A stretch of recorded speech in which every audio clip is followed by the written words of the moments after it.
Digital युगात social मीडियावर आपली प्रतिमा, आपल्या संस्थेची प्रतिमा तयार करण्यासाठीचा विशेष खर्च यावरून मुंबईच्या महापालिकेत रणकंदन उभा राहिलेला आहे। आणि हे विशेष म्हणजे की मुंबईच्या महापौरांच्या सोशल मीडियासाठी 25 लाख रुपयांचा खर्च, असा प्रश्न आणि असा प्रस्ताव आता महापालिकेच्या स्थायी समितीच्या सभेत चर्चेला येणार आहे। त्यापूर्वीच आता राजकारण तापू लागलेलं आहे आणि या सगळ्या संदर्भात बोलण्यासाठी आपल्यासोबत काँग्रेसचे गटनेते अशरफ आझमीजी आहेत। एक नवा प्रस्ताव पटलावर यायच्या आधीच त्याची चर्चा जी आहे ती जोरदार सुरू झालेली आहे। महापौरांनी उत्तर दिले की माझं असं काही नाही। या सगळ्या प्रस्तावाकडे तुम्ही कसं पाहताय?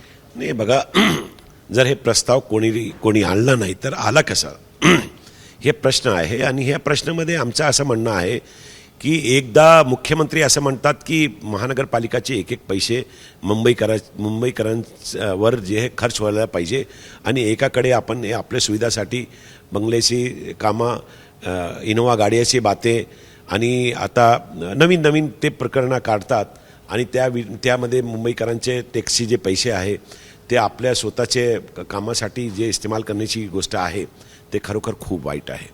म्हणजे काँग्रेसचा याचा थेट विरोध आहे। कारण या जे सगळे पैसे आहे मुंबईकरांचे, एकदा तुम्ही मुंबईकरांचे पैसे म्हणतात असं की त्याला खर्च व्हायला पाहिजे मुंबईकरांवर, आणि एक वेळी तुम्ही असं करतात की बा सगळे पैसे तुम्ही असं खर्च करा गाडीसाठी, बंगल्यासाठी। आमचं असं म्हणणं आहे की जेव्हा महानगरपालिकांनी हे बजेटमध्ये निधीसाठी 100पेक्षा जास्ती नगरसेवकांना निधी ना देतात, तुम्ही त्यांचे गटरचे काम, त्याचे लादी कोबेचे काम नाही करतात आणि एक बाजू तुम्ही ते मुंबईकरांचे गाडी पशिनीचे पैसे तुम्ही ह्या विषयावर तुम्ही खर्च करतात, हे खूप वाईट गोष्ट आहे आणि काँग्रेसचा हे तीव्र विरोध आहे।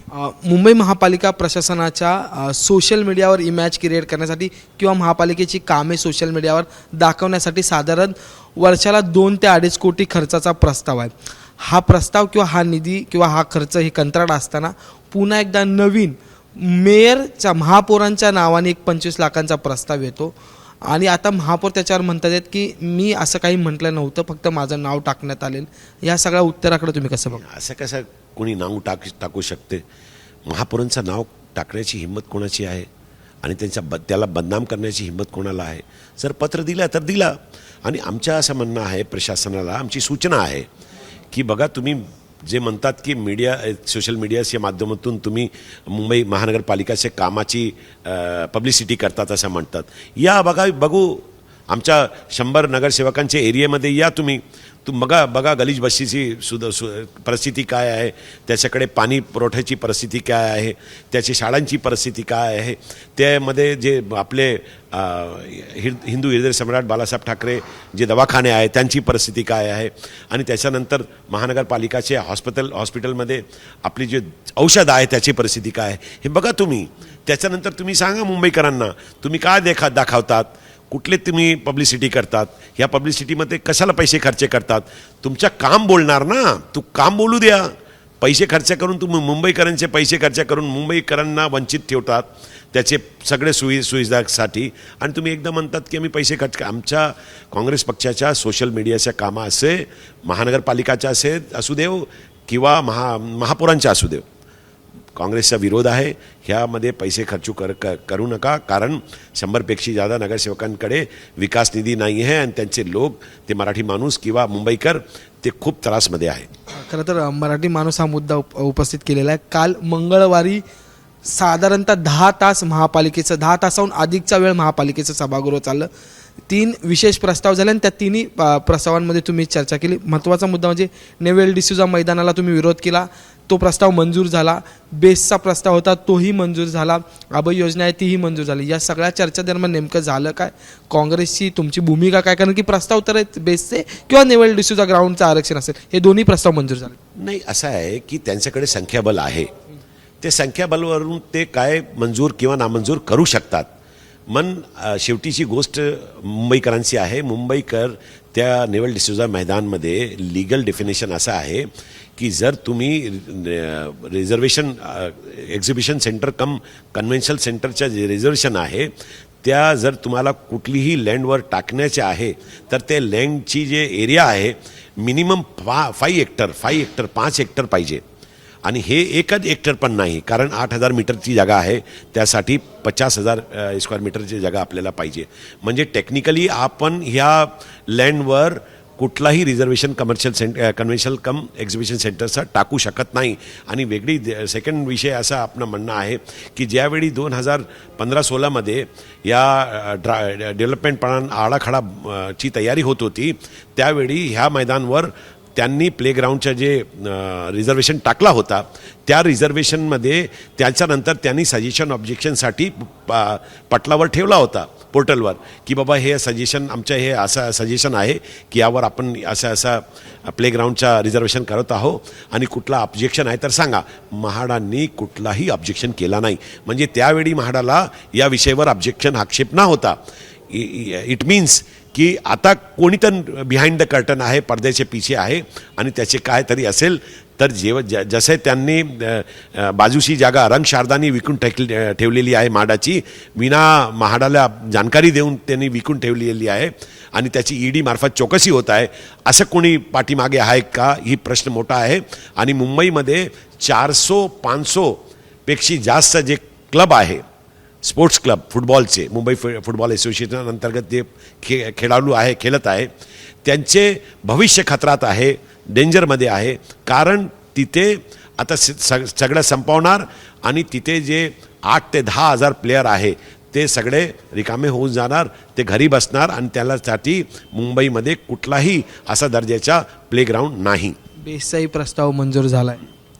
बेस्ट असा विषय होता की 22 डेपो बस डेपो आम्ही असा विचारलो त्यांना की बाबा तुम्ही यापूर्वी 4 ते 6 जे डेपो दिलेले होते त्या डेपोचा काय झाला, त्यामध्ये महानगरपालिकाला काय भेटला, काय गावाला पडला. आणि तिथे आपली मागणी होती की बाबा तुम्ही एक व्हाईट पेपर काढा आणि ते पेपर काढा आणि पेपरवर काय आपला नफा झाला, नुकसान झाला. आमच्या माहितीप्रमाणे महानगरपालिकानी ह्या जे डेपो मागे दिले होते त्यामध्ये 302 कोटी रुपयांचा आता पण भेटला बाकी आहे, ते भेटला नाही पैसे. आणि तुम्ही नवीन काढलेला आहे आणि नवीनमध्ये कसं काढलेलं आहे, एक कॉम्प्रेन्सिव्ह असं काढलेलं आहे की बाबा आपले 32 डेपो आहे, त्यामध्ये 132 एकर जमीन आहे, या जागाचा आपण वापर करण्यासाठी खाजगी लोकांना तुमची मंजुरी मागतो. अरे कशी मंजुरी मागतो, किती पैसे आपल्याला भेटेल, त्याची किंमत काय असेल, त्याचं काय असेल, तुम्ही कसा कॉम्प्रेन्सिव्ह प्रस्ताव आणून तुम्ही मंजूर करू शकतात.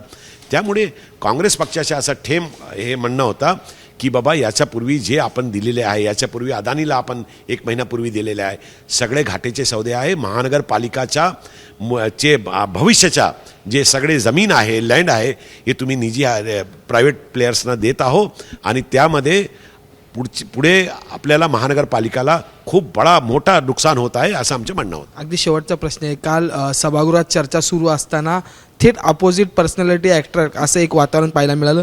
तुम्ही बोलताना भाजपच्या केंद्रीय मंत्री दिवंगत सुषमा स्वराज यांच्या संसदेतल्या भाषणाचा आणि कवितेचा उल्लेख केला, तर तुम्हाला प्रत्युत्तर देताना भाजपकडून काँग्रेसच्या मनमोहन सिंगांचा संदर्भ देत जे ते तुम्हाला प्रत्युत्तर दिलं, ते नेमक्या संदर्भात आता तुम्ही कुठल्या कविता मांडल्या? नाही बघा, हे असं होता की ज्यावेळी काँग्रेसची UPAची सरकार होती त्यावेळी आम्ही ऐकत होतो, एक भूमिका मांडली आणि भूमिकामध्ये नॅरेटिव्ह क्रिएट केला आणि त्यामध्ये हे मध्ये काय करप्शन होता आणि सगळं ते नकारला.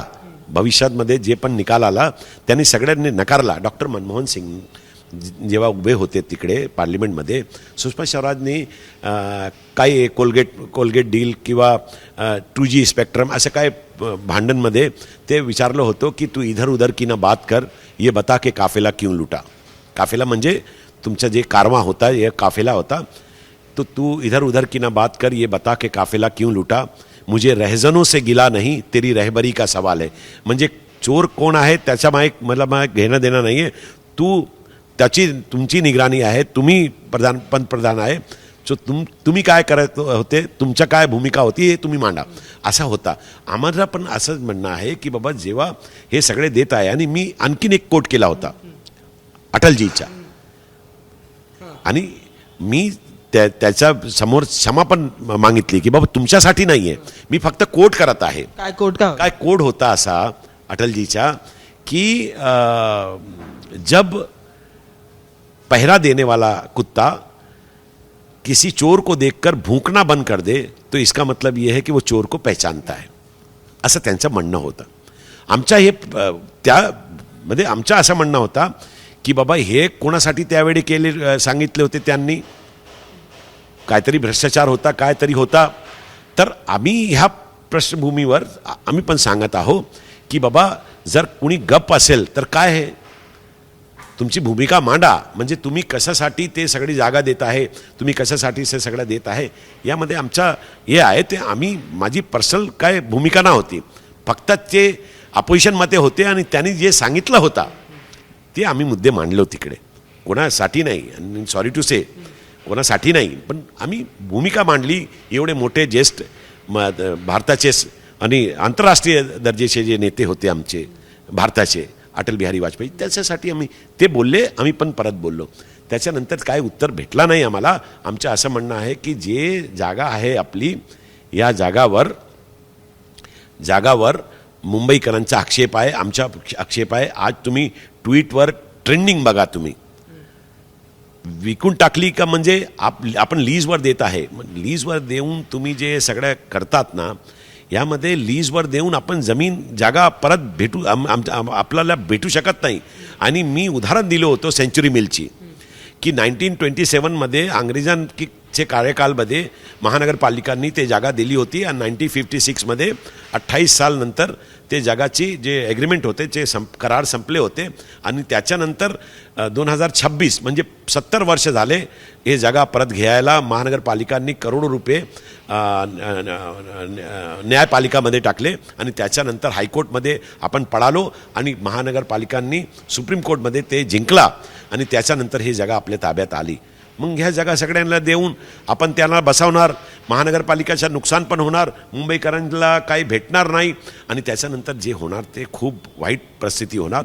यामुळे महानगरपालिकाची ठाम भूमिका व्हायला पाहिजे की अशी सगळी जागा आपण प्रायव्हेट प्लेयर्सना ना देऊ, अशी आमची मागणी होती. बोलण्यासाठी हे होते अशरफ आझमी. आणि बेसचा मुद्दा असो किंवा नेवल डिसोजा ग्राउंडचं आरक्षण असो, आणि आज सकाळपासून ज्या बातमीनी राजकारण मुंबई महापालिकेच्या तापवलं ती म्हणजे महापौरांच्या सोशल मीडियाचा प्रस्ताव. या सगळ्यांवर सविस्तर चर्चा त्यांनी आपल्यासोबत केलेली आहे. व्हिडिओ हेमंत कदमसह मी अजय माने, ABP माझा मुंबई. ABP माझा, उघडा डोळे बघा नीट.